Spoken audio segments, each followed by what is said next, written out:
gavana wetu, lakini mwambie ametutupa sana kama vijana wake siku hizi. He's a person who can work when given time. All right. Umewatupa sana vijana wako. Umetupa vijana wako kina babu. Tutaangalia hiyo kina babu wino, hao ndio viongozi wa kesho hao. Hao ndio watu tuna maybe wengine watakuja kuvaa viatu zetu. Ni kijana mchapakazi. Ni kijana mchapakazi. Kwa hivyo unaweza kumuunga mkono akiwa anawania ugavana 2022. Tutaweza muunga mkono. Tutaona hiyo Baby, kabla uende mbali sana, kuna hii mambo uliniambia vitu nimefanya mbio nimesema barabara ya 87 phase 1 bado kuna phase 2 inakuja. Nairobi sababu tunaweka michezo mbele. Wachezaji wa soka kimataifa wengi wametoka Nairobi, kina Dennis Oliech, kina Musa Otieno, kina George Waweru. Hiyo miaka tunafanya 4 FIFA standard stadiums. Tayari Dandora tulishaanza, matatu everything. Tunajenga stadium ya kimataifa kama Russia vile wanafanya. Ground breaking inatengenezwa, alafu tunakuja tunaoperation stadium juu. FIFA standard nimesema. Tunaweka nyingine pale Westlands Kiumbwini. Hapo Kangemi. Mahali kwa Kibira inachezewa pale Kariakoo hapo Ziwani, tunaweka kiwanja kingine. Na kiwanja yetu ya Woodley Kibera. Pia tunaweka hizo stadium 4. Pesa tuko nayo nimesema kitu mzuri. I'm proud kusema Nairobi sasa we are liquid. Pesa ya maendeleo iko. Alright. Hii ndio shida inaleta. Bado uko upande ya City Stadium, lakini Jaro Sode nafikiri umejibiwa. Maana tayari alikuwa ameuliza Jaro Sode kuhusiana na stadium. Hata ndio anapiga stadium mingi hapa. Pesa tuko naye. Kitu tunafanya hiyo ni kiwanja ya home ground ya Gor Mahia na timu nyingi za Nairobi City Stars. Tunafanya tendering process next week. Sheria haituruhusu kwenda tu kuchukua mtu wote kuweka pale. Tunataka tukuwe na open bids hapo, watu wa apply advertise. Tayari nimeweka 70 million kando ya City Stadium. Ni kugusa tu, kiwanja iko sawa. But tunataka tu kuimodernize kidogo na tunaifanya hiyo immediately City Stadium sababu hiyo si kiwanja ya kuachilia. Ni vile kwa tuna concentrate na hizi stadium mpya na tayari kwa vitendo imeonekana na wananchi wala kwa Dandora watakwambia. Hiyo Dandora itakuwa one of the biggest stadiums hapo. Haya, twende kwa upande ya drainage tumefanya pamoja na barabara. Ndio. Twende kwa upande ya health. Tumesema umeongelea mambo taka. Kuna jamaa anaitwa Majuma Junior katika Twitter anauliza kuhusiana na Sonko Rescue Team kwa mfano. Wakati mmoja ilikuwa inaonekana sana ikifanya usafi nini kwenye mitandao yako ya kijamii walikuwa wanaonekana. Anauliza hilo ni swali mzuri. Wako wapi? Sasa wewe ni governor wa Nairobi. Hilo ni swali mzuri. Sonko Rescue Team kuna kitu ilikuwa inaitwa Ng'arisha Jiji. Ambayo ilikuwa inategemea mfuko yangu. Ilikuwa na serikali ya City County. Tulipoingia kulikuwa na lot of sabotage.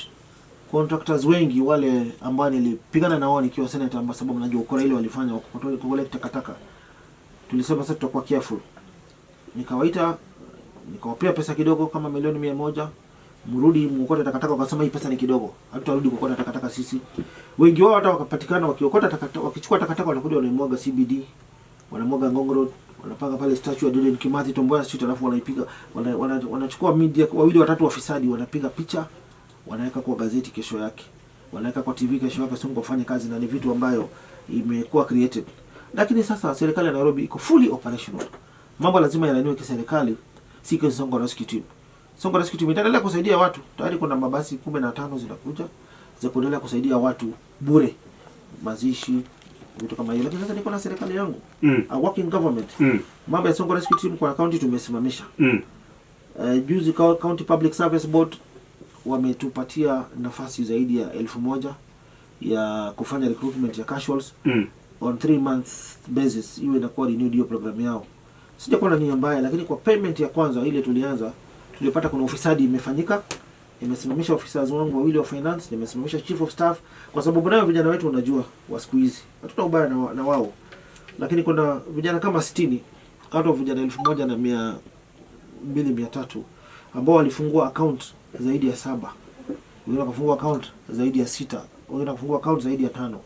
Sisi kama account tukapeana pesa yao zaidi ya milioni 18 waendelee kulipwa, wanalipwa 500 per day. Tulisema no cash payments. Hatutaki scandal, hatutaki syndicate.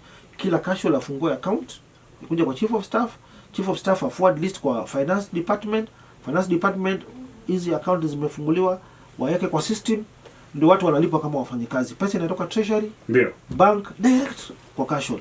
But watu kwa mimi ni mjinga. Wakafungua account 6677. Wakapeleka kwa bank. Pesa tukapoteza. Account tumepoteza zaidi ya milioni 2-3 hapo. Unapata mtu banki ilinipigia simu, governor, mbona hawa vijana kwa mshahara mmoja wanalipwa mara 6 mara 7, mwingine analipwa mara 8. Akamwambia hapana, that is wrong. Simamisha. ikasimamishwa. Wale walifanya hiyo negligence, sema watu wameiba, lakini pesa ya umma ni pesa ya umma. Ikipotea, as a governor you must act. So chief of staff nilimsimamisha mpaka uchunguzi ifanywe. Wale watu waliweka hizi pesa kwa hawa vijana through the bank account pia nimesimamisha mpaka uchunguzi ufanywe, sababu kupoteza pesa ya umma si sawa na pesa yangu mfukoni. Ndio 3 bilioni ni pesa kidogo, ni pesa ambayo hata mimi naweza lipa na mshahara yangu, lakini unajua tunapolipa na atuchukulie wale wafisadi wenyewe hatua, inakaa Sonko you are encouraging corruption. So mimi napenda wasikia, hata kama ni kijana wangu, kama ulikuwa Sonko Rescue Team zamani, Mungu amekusaidia, umeangukia, umekuwa casual account na umekula pesa yangu mara 4-5, utaenda kotini, tutakukamata. Kama popularity itaharibika sababu hiyo, waacha umaarufu iharibike, lakini pesa ya umma ni pesa ya umma. Alright. Ukipata umeibia county, ni jela unaenda. Kwanza ni ndugu yangu, ni rafiki yangu, ni bibi yangu, ni nyanya yangu, umeiba pesa ya umma Nairobi, hiyo ni jela straight, hakuna negotiation about it. Alright. Yes. Kumalizia Governor Sonko, manake naona wakati umesonga kweli kweli. Tuongee katika masuala ya kitaifa sasa, ambapo kuna masuala mengi tu yanaendelea katika kitaifa 2022. Maendeleo usinimalize na nibiombio. Nibiombio ni kumalizie tu. Maliza basi. Haya, maliza. Upande wa health biombio tumesema kwa kila ward. Ndio. The existing health centers zile ziko pale tutarefurbish. Ndio. Zikuje health centers za kisasa. Tayari Kayole South tumeweka maternity ya kileo, Babadogo maternity ya kileo. Tunajaribu pia hii casualty center, badala ya kukimbisha watu kila saa Kenyatta, tunaweka Mama Lucy casualty center. Hospitali zote za estate zitakuwa casualty center. Kutakuwa na madawa na madaktari. Madawa already tuko nayo. KEMSA imetupatia dawa za 180 million juzi, na hii deni yao ya 20 million ilikuwa ni bado ni ya kifisadi, although tuna shida na KEMSA, but the way hizi dawa zilikuwa distributed, hii deni, mimi kutoka nikuwe governor sija supply hata Panadol hata capsule moja na KEMSA. Ni hii juzi ilianza na kuonesha goodwill, nililipa 52 million, madawa zimekuja sasa zinaenda kwa kila hospitali. Sitaki kufanya siasa na maisha ya watu wa Nairobi. Na unaona nilipopata huko mchezo ya director ya health na waziri, nilisimamisha wao kwanza tukiwachunguza ile kashfa ambazo wamewekewa. Bado Mbagathi tumeweka mitambo ya dialysis. Bado tunaweza fanya hata surgery, tunaweza hata ku replace kidney pale. Hiyo mambo ilikuwa Mbagathi Hospital. Tumeweka renal unit center yetu. Mama Lucy tumeweka oxygen plant ambaye ina supply oxygen yetu. Tuko na oxygen yetu sisi wenyewe ya county hospitals zingine tuna supply. Kuna block pale iko stall ambayo inaweza accommodate vitanda zaidi ya 70. Tumeshaita contractor tayari, tunataka kumlipa aendelee nayo. Mambo ya housing, affordable housing, bado tunajaribu kusaidia wananchi kuweka affordable manyumba kila mahali, kwa estate, kujenga masoko. Nimeshataja, nitataja tena. Tuko na soko karibu ya 7 tunaletea wananchi. Tuko na sasa proposed hizi modern sheds ambazo tunataka kuleta kwa kila estate kwa njia sawa ambayo haitainterfere na mwananchi wa kawaida. Ma estate ambayo hawataleta shida. Playgrounds tumeanza Kangemi, tunaenda South Sea. Playgrounds zile zilinyakuliwa zote tunazijenga, tunaweka ma merry go round, ma slides, ma swings, viwanja zote tunataka kuzifua. Kila estate Nairobi itakuwa na kiwanja ya watoto wake kuchezea. Hizi ni baadhi ya maendeleo ile ambayo tunataka kuletea, ni vile kuna wakati wananchi wa Nairobi. Pesa tuko nazo mingi. Na kwa mwaka kwanza hizo ni vitu kidogo tumefanya. Na bado tunaendelea kusonga mbele. Nafikiri waendelea na swali lingine. Alright, tuende katika maswali mengine ya kitaifa kidogo. Unajua leo kuna taarifa kwamba wanaendesha magari ya umma, magari ya kibinafsi walikuwa wanataka kukwamisha jiji la Nairobi kabisa. Barabara zote, Jogoo Road, Thika Road, Waiyaki Way na hata CBD itakapotimia saa 1:30, nafikiri ishatimia. Sijui kama mgomo umefanyika ama hujafanyika, maana tuko studioni sisi, lakini sijui maoni yako kuhusiana na huu mgomo ambao ulikuwa umepangwa kuhusiana na ongezeko la bei ya mafuta. Kwa kweli mgomo hakuna. Hilo ni swala la kiuchumi ambalo mgomo unatokana na Nairobi City County. Unatokana na mambo ya kiuchumi kitaifa ndio. Lakini wacha niseme hivi, mgomo si suluhisho ya hiyo protest yao. Wako na wabunge kwa bunge la kitaifa, wako na maseneta wanaweza kalia hili swala wa protest kisheria badala ya kugoma, kuparalyze biashara, kuparalyze economy ya Nairobi. Hiyo si swala sawa la kugoma. Ningeomba tukue watulivu, wavumilivu. Siwezi support mgomo sababu mambo ya kiuchumi iko chini ya national government. Hata sisi tunategemea pesa kutoka kwa SHK national government, ingawa tuna collect revenue yetu sisi wenyewe. Kwa mimi lazima ni support serikali na national government, lakini tunawaambia hawa watu wa matatu, kujani tukae chini tuangalie mahali iko shida, tutume petition National Assembly, tutume petition kwa rais. Maybe kuna reason kwa nini serikali inaongeza bei ya mafuta, lakini sana sana inaumiza mwananchi, sababu matatu ukiongezwa bei ya mafuta naye mwananchi ataongezewa fare. So cost of living bado itaenda juu. So ni swala la kiuchumi ambalo linataka kuwa na a lot of consultations, stakeholders wote waitwe, tukubaliane, then tuone vile tutasaidia hiyo sekta ya usafiri na mambo ya wananchi wasiumie. Alright, 2022 mpango wako utakuwa gani? Unapanga vipi? 2022 inshallah. Kwa sasa mimi ni governor wa Nairobi. Alright. Wacha nione vile nitachapa kazi. Hii ni mwaka wa kwanza, ndio. Mwaka wa pili, wa tatu uende. Ndio. Then pale mbele ndio tuta decide. Lakini unajua sisi pia si watu wa kurudi nyuma. Ndio. Wajua watu wengi wanaogopa hati kusema nataka kiti gani, utapigwa vita. Sijui utashikwa na polisi, sijui nini. Wakati ikifika, wakati the right time ikifika, nasema ile kiti mimi nataka bila kuogopa mtu yote. Lakini kwa sasa wacha nisiongee mambo ya 2022. Alright. Kwa sasa niongee mambo ya Nairobi. Ndio. Rais Uhuru atakuwa amemaliza term yake pale. Amemaliza term yake, then tutaangalia huko mbele vile utakuwa kwa timu ya deputy president. Yeye ni kiongozi. Ni kiongozi deputy president. Naweza kuwa kwa timu yote ile. Kwa timu yote ile. Ama yeye kwa timu yako. Inategemea. Ni Jubilee tayari ishajipanga. Unajua ishajipanga kwamba baada ya Uhuru ni deputy president Ruto na wewe uko Jubilee. Yes, that is the structure which is there. Kwa hivyo 2022 uko na William Samoei Arap Ruto. Kwa sasa siko tayari kuongea siasa, lakini hiyo ndio structure ya Jubilee. Tulisema ambapo wewe uko ndani. Ambaye mimi niko ndani. Tulisema Rais Uhuru afanye miaka 10. Alafu deputy president Ruto miaka 10. But for now, ndio. Wacha mimi niko na kutransform Nairobi. Unaona mjataja ile kazi mzuri tunafanya huko, kuanzia highway kuendelea paka Westlands, tutaenda kwa mitaa, mambo ya greening of Nairobi. Greening tumeiona hata Mombasa Road. Lakini mtu anasema lazima uonekane mji mkuu. Haile Selassie wanalia sana, line moja wamegeuza ni parking siku hizi. Haile Selassie Haile Selassie Avenue, watu wanasema one lane. Hiyo from here nitadili nayo. One lane imegeuka ni parking ya mambo. From here nitadili na hiyo maneno. Utaangalia after 1 hour utaona changes hapa kwa hiyo lane. Raila Odinga inasemekana kwamba anaweza kuwania tena 2022 na wana ODM wanapanga mikakati ya rebrand ili awe tayari kuwania 2022 against. Maoni yako ni gani? Hata ni kiongozi kwa hili swala la siasa, hukumu kubwa iko na Mwenyezi Mungu na wananchi, sio sisi viongozi. Kwa sababu kufuatilia sisi viongozi kuongea mambo mengi, especially the morning breakfast show. Watu wengi walikuwa wanaongea Sonko hawezi, Sonko is not a leader, Sonko is a thug. Lakini angalia Nairobi hii mwaka mmoja kidogo percentage, huwezi compare mimi na rafiki yangu alienda. Na mimi hata sasa nimekwambia pesa tuko nayo ya maendeleo. So watu huongea mambo mingi, lakini hukumu kubwa, final judgment iko na Mwenyezi Mungu na wananchi. Wale wapiga kura, na kazi yako ndio itaamua kama utakuwa nani, kama utapata term ya pili, kama utapata deputy president, kama miaka ijayo utakuwa president. Inategemea vile unapigana na impunity, unapigana na ufisadi. Bajua hiyo bado ni hatuwezi kuwa na maendeleo. Ndio. Corruption ndio main factor in maendeleo in Kenya. Alright. Not in Nairobi. Handshake ulichukuliaje? Impunity. Mheshimiwa. Handshake kidogo economy tumestabilize kama nchi. Sisi Nairobi kama nchi. Kuna fujo, kuna maandamano, kuna matiaga, kuna nini. Ilikuwa ni swala zuri. Rais Uhuru Kenyatta na Mheshimiwa Raila Amolo Odinga ile ambalo walifanya. Naomba nikumbusha, nimeona juzi kwa gazeti watu wananisema kwa Raila. Hawa watu wawili hati na wa embarrass wanaenda kunisema kwa Raila. Ningependa wajue baba ama Raila Amolo Odinga, mimi kama governor wa Nairobi leo. Nikisimama MP nilikuwa mimi mwana ODM. Nafikiri bado walikuwa wanakojelea vitanda za mama zao MCs wanatusumbua hapa. Lakini hiyo wakati the ODM basi ile gorofa unaona, ile kwa basi ya Sonko. Baba mwenyewe mimi alinipatia kazi. Esther Pasari akisimama Embakasi, I was the chief campaigner ya Pasari, the chief financial of Pasari akisimama Embakasi Central na Wachitu that time. So I know ODM. I know Baba better than anybody else in ODM. Baba hawezi kubali ufisadi. Baba hawezi kubali impunity. Baba hawezi kubali corruption.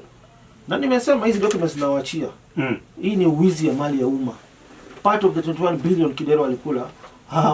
Sema watu wale huyu mmoja ameapologize, lakini sababu kesi ni kesi na pesa umma na pesa umma, ata account kwa nini pesa ya basari imeenda kwa private account yake. Hata huyu mwingine atatuambia association yake na directors wa Kobudho ambao bado ni directors wa Dolphins ambao Dolphins inafanya kandarasi nyingi Makongeni Kaloleni, including pesa ya Majimbo Ground. Hata jana wananchi wamefanya demonstration wa Kaloleni about hiyo Majimbo Ground, kuna pesa ya clinic.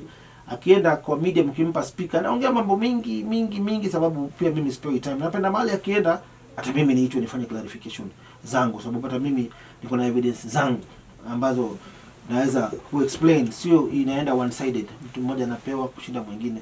Although ni makosa kushindana na, ni kusawa na kumjenga. Kushindana na MCA haikuangi vizuri. Pamoja takana mfanye kazi pamoja, nikiwa na makosa, nikiwa oversighted kwa njia ya heshima, bila matusi, bila blackmail, bila mambo ya kiufisadi, sababu lazima tu upewe kitu ndio unyamaze. Mimi sitakupatia kitu unyamaze.